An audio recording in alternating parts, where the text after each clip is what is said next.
Ready to move in premium triplex villas at Kollur APR Projects. వాళ్ళు దాన్ని తెచ్చి మా మీద వేయాలని చూస్తుంటే, ప్రభుత్వం మీద వేయాలని చూస్తుంటే, వైఎస్ఆర్ కాంగ్రెస్ పార్టీ మీద నింద వేయాలని చూస్తుంటే ఇప్పుడు అనిపిస్తుంది వీళ్ళు తప్పించుకోవడానికే మా మీద నింద వేస్తున్నారని. దీని మీద ఖచ్చితంగా చంద్రబాబు నాయుడు, ఆయన కొడుకు, ఆయన వదిన పురంధేశ్వరి, వాళ్లకు సంబంధించిన వాళ్ళు, ఆ గ్యాంగ్ ఎవరో ఉన్నారనేది గట్టిగా అనుమానిస్తున్నాం. ఆ మేర కన్సర్న్డ్ ఏజెన్సీస్ కూడా మేము పిటిషన్లు పెడుతున్నాం. ఐ థింక్ సిబిఐ యాంగిల్లో కూడా చూడాలని మేము భావిస్తున్నాం. సార్ అంటే ఈ రోజు డ్రగ్ కేసు టెస్ట్ కేసు చూస్తా ఉంటే టీడీపీ వాళ్ళతో లింక్ అప్ అయిన ఫోటోలన్నీ కూడా బయటకు వచ్చినాయి. మొన్నేమో పవన్ కళ్యాణ్ ఆంధ్రప్రదేశ్ ని డ్రగ్ క్యాపిటల్ గా మార్చేసిన ఆయన వీళ్ళు గ్రౌండ్ ప్రిపేర్ చేసుకుంటున్నారు. మీరు గమనిస్తే డ్రగ్ రిలేటెడ్ గంజాయి మన స్టేట్ లో అంటే గంజాయి మెయిన్ దాని మీదనే ఉండేవాళ్ళు. ఇంతకుముందు టోకెన్ గా ఎప్పుడన్నా జరిగేవి, నామక వస్తే దాడులు జరుగుతుండేవి, తగలబెట్టేవాళ్ళు. మీరు గమనిస్తే ఉమ్మడి స్టేట్లో అట్లాగే ఉండేది. అలా ఇంకా టీడీపీ హయాంలో అయితే అది మామూలు మన పంట మాదిరి పండించినారు.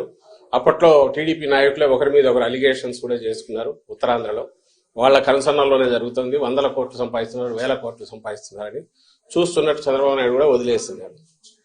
ఈ మా గవర్నమెంట్ వచ్చాక, జగన్మోహన్ రెడ్డి గారి గవర్నమెంట్ వచ్చాకనే నాట్ ఓన్లీ ఆ సాగును ధ్వంసం చేయడమే కాకుండా ప్రత్యామ్నాయ జీవనోపాధి కూడా కల్పించి అట్రాక్టివ్, ఆకర్షణీయమైంది. ఎందుకంటే దాంట్లో వచ్చే తక్కువ కష్టానికి ఎక్కువ ఫలితం వస్తుంది కాబట్టి దానికే అలవాటు పడి ఇంకా వేరే వైపు చూడని అటు ఆ ప్రాంతం ప్రజలందరికీ కూడా, అది సరిహద్దు ప్రాంతంలో ఉండే వాళ్ళందరికీ ప్రత్యామ్నాయ పంటలు చూపించింది మా ప్రభుత్వం.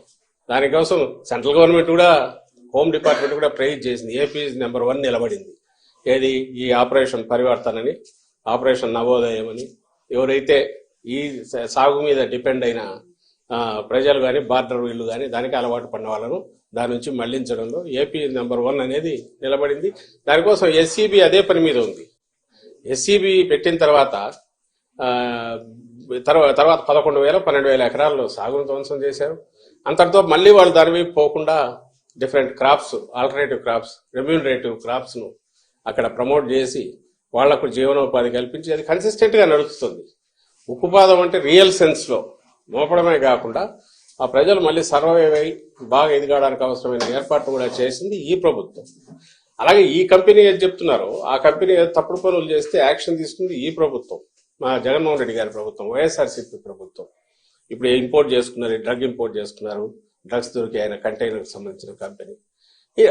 ఇటు చూసేది ఈ వైపు నుంచి డ్రగ్స్ ను వాడకాన్ని తగ్గించడానికో, గంజాయి సాగును అసలు ఎరాడికేట్ చేయడము, వాళ్ళు మళ్ళీ ఆ వైపు చూడనవసరం లేకుండా రెమ్యూనరేటివ్, ఆల్టర్నేటివ్ ఇది మన క్రాప్స్ వాటిని వాళ్ళకి అలవాటు చేయడము, ఇది జరిగి కన్సిస్టెంట్ గా పోతుంది. ఎవ్రీబడికి మీరు మీడియా కూడా కవర్ చూడొచ్చు, పోయి వస్తున్నాయి కదా స్టోరీస్.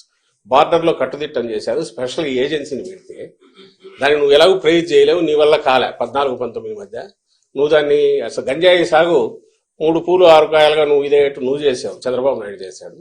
ఈరోజు దాన్ని ఎరాడికేట్ చేసిన మా మీద, నేను ఇంతకుముందు అన్నట్టు దొంగ అన్నట్టు మా మీద నిందలు వేసే ప్రయత్నం చేస్తున్నారు.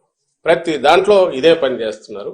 ఈ రోజు ఎన్నికల సమయంలో కూడా మాట్లాడడానికి ఏం లేక చెప్పడానికి 1,00,000 ఉంటాయి. ఎన్నికలు వస్తే మేమేం చేస్తామో మీరేం చేయలేదు చెప్పాలా, లేదా మేము గతంలో ఏం చేసామో వాళ్ళు చెప్పాలా, లేదా రేపు దాని మీద ఆధారపడి రేపు ఇది చేస్తామని చెప్పుకోవాలి. సుమన్ టీవీలో మీ పర్సనల్ అండ్ బిజినెస్ ప్రమోషన్స్ కోసం కింది నెంబర్కి కాంటాక్ట్ చేయండి.